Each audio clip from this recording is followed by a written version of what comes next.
Hey folks, it's Ben. Welcome to Watchbots Prime. We retired Mea Culpa of the Week a long time ago. I think I'm saying what went without saying for a while, and that's that we fuck up constantly. It's the issue. We try to do research, but damn it, there's only so much time in the week, and we're not perfect, and it's a little gauche to shine the light on your fuck-ups constantly, so we left that segment behind. But the first couple minutes here are going to be a mea culpa just for me off of last week's show, because I was lamenting that the annual Nathan's Hot Dog Eating Contest wasn't happening in 2020, and imagine my surprise at about 11:55 in the morning last Saturday on July 4th, when I saw that it was happening. Not at the usual Coney Island spot, so not out in 100-degree heat or whatever, but in like a warehouse basement with all this exposed brick. And on the one hand, I'm happy it happened. On the other hand, it was one of the more dystopian things I've ever watched.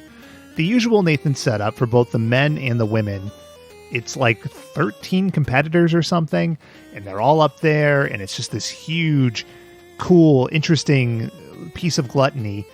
This year, 5 people on each side, five for the men, 5 for the women, all divided by plexiglass. They're in just this basement. There is a little bit of ambient noise. There's a few people in there, but not too many. But it's okay. I mean, it was good to watch it.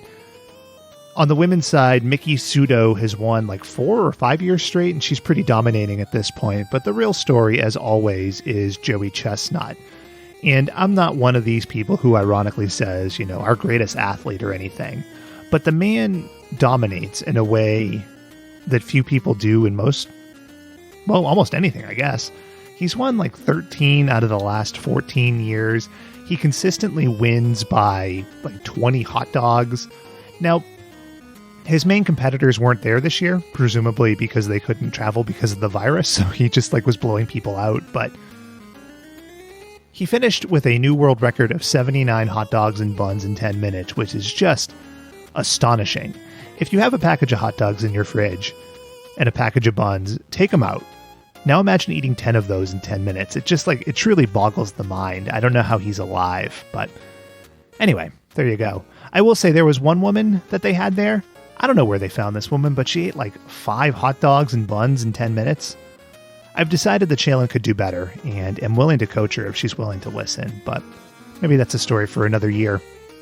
I've also been going down the horrific music rabbit hole again, and I found a guy who creates TV show a cappella themes, so I'm pretty sure it's just him self-producing the whole thing. His name is Mr. Dooves, which I appreciate. You can find him on Spotify, but he's got 30 albums of this stuff. And most of them are Saturday morning cartoons, but there's some sitcom ones. There's some video game ones. There's a lot in the catalog. I think you'll appreciate it. I know I did. Stay tuned at the end of the episode. You'll hear my favorite one of all. I also found this weird, I don't even know how to describe it. So it's a group that is putting out what I guess could be construed as karaoke tracks. So it's just the instrumentals of the music, you can sing over it. But on top of that, they also have just the vocals.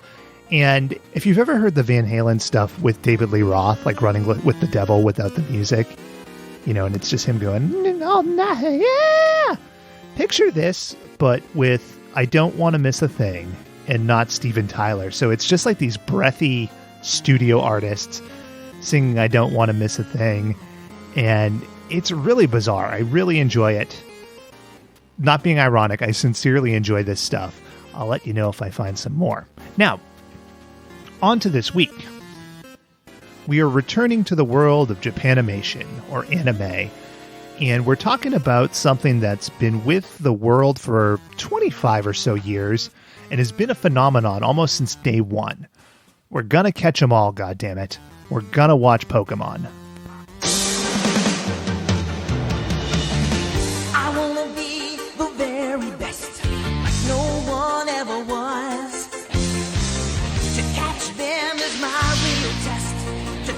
them is my cause. I will travel across the land, searching far and wide. Each Pokemon to understand the power that's inside. Pokemon, gotta catch 'em all. It's you and me.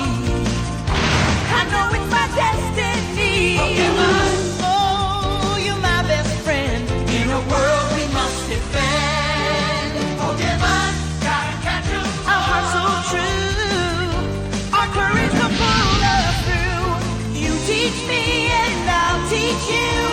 Pokemon, gotta catch 'em all. Gotta catch 'em all. Pokemon! You may not have watched Pokemon the cartoon, you may not have played Pokemon the games, but you know Pokemon. Red and white ball, little adorable monsters, fucking shit up. They're everywhere. Can't beat them. The episode we're watching is from the original season. It's called The Song of Jigglypuff. And if you love little fat pink balloon monsters singing songs that put you to sleep, you'll like this. It's not a musical episode per se, but there is a lot of music. And as folks who like music, we're in for it. Listeners, we want to hear from you. What's your favorite Pokemon? Hashtag Pokemon. Yeah. Took me a second, but I'm satisfied with that. But that's Monday. It's sweltering hot in the recording studio / dining room, so I'm going to get out of here. We'll talk to you on Monday. Keep staying safe out there in the hellscape of a world, and...